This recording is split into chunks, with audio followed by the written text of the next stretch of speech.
Kita lanjut ke perang berikutnya, kali ini di Asia, kekuatan baru yang akan menandingi dan mengalahkan imperialisme barat yaitu Jepang. Kebangkitan Jepang dimulai saat restorasi Meiji tahun 1869 yang mengakhiri kesogunan Tokugawa yang menutup Jepang selama 200 tahun.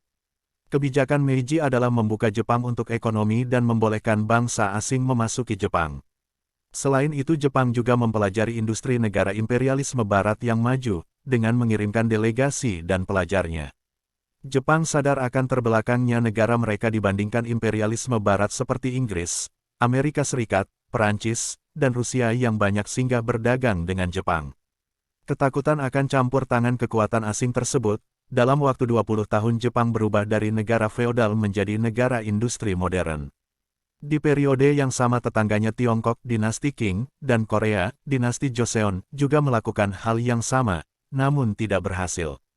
Terutama Tiongkok yang babak belur oleh kekuatan asing seusai Perang Candu, Korea juga sangat tergantung dengan Tiongkok yang lemah. Kebijakan Jepang ingin Korea menjadi negara mandiri menuju negara industri seperti Jepang.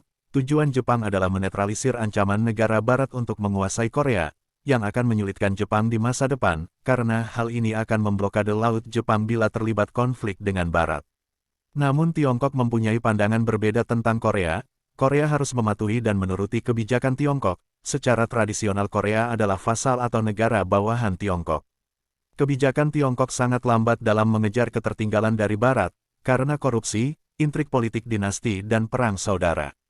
Perebutan pengaruh Tiongkok dan Jepang di Korea berlangsung dari tahun 1880 sampai tahun 1894, yang menjadikan Korea medan perang proksi. Di tahun 1894 terjadi pemberontakan petani skala besar di Korea, yang akan memicu perang. Tiongkok mengirim pasukan dalam kekuatan besar untuk memadamkan pemberontakan. Tujuan Tiongkok hanya untuk menolong Korea mengalahkan pemberontakan. Namun Jepang menganggap Tiongkok akan menduduki Korea. Armada Laut Tiongkok juga mendaratkan pasukan di pelabuhan Asan dekat Seoul. Mencermati perkembangan di semenanjung Korea, Jepang juga mendaratkan pasukan di Seoul, menggulingkan dan menangkap Raja Korea dan mengganti dengan pemimpin pro-Jepang. Pasukan Jepang juga menyerang dan merebut Asan, dan memecahkan kepungan Tiongkok terhadap Seoul. Perang secara resmi dimulai pada tanggal 1 Agustus tahun 1894. Pasukan Jepang menguasai daerah Korea bagian selatan sedangkan Tiongkok di wilayah utara dengan pasukan besar di Pyongyang. Pasukan Jepang menyerang Pyongyang dari segala arah dan berhasil merebut Pyongyang, dan mengusir pasukan Tiongkok dari Korea. Pasukan Tiongkok mundur ke Sungai Yalu. Di Laut Kuning Armada Laut Jepang mengalahkan Armada Laut Tiongkok, memutus suplai laut tentara Tiongkok di Korea. Pasukan darat Jepang bergerak cepat memasuki wilayah Tiongkok, menyeberangi Sungai Yalu dan memasuki Manchuria, merebut Dandong, Mukden serta menduduki pelabuhan penting Manchuria Port Arthur. Antara Januari dan Februari tahun 1895 pasukan Jepang merebut Shandong dan kota pelabuhan Weihaiwei. Di tengah ancaman pasukan Jepang yang mengarah ke Beijing, Tiongkok menyerah kepada Jepang. Menjelang perjanjian damai, Armada Laut Jepang menduduki Pulau Taiwan pada tanggal 26 Maret tahun 1895.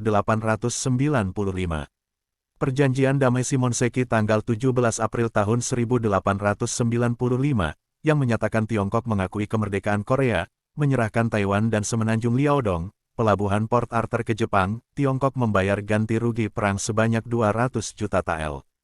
Namun penyerahan semenanjung Liaodong dan pelabuhan Port Arthur diintervensi oleh kekuatan imperialisme Barat yaitu Rusia, Jerman dan Perancis. Jepang mengembalikan ke Tiongkok wilayah tersebut dengan ganti rugi. Hal inilah di masa depan memicu perang Rusia-Jepang. Kesuksesan Jepang selama perang merupakan hasil dari modernisasi dan industrialisasi yang dimulai 2 dekade sebelumnya. Perang tersebut menunjukkan keunggulan taktik dan pelatihan Jepang dari pengadopsian militer ala Barat. Angkatan Laut Jepang meniru Inggris dan pasukan daratnya meniru model Prusia. Kemenangan cepat Jepang atas Tiongkok mengejutkan banyak pihak termasuk Barat.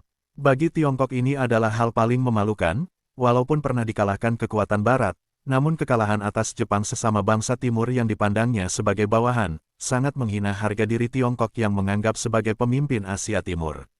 Imperialisme Jepang telah lahir, yang beberapa dekade mendatang akan mendatangkan perang besar dan brutal di Asia Timur yang berlanjut sampai Perang Dunia Kedua.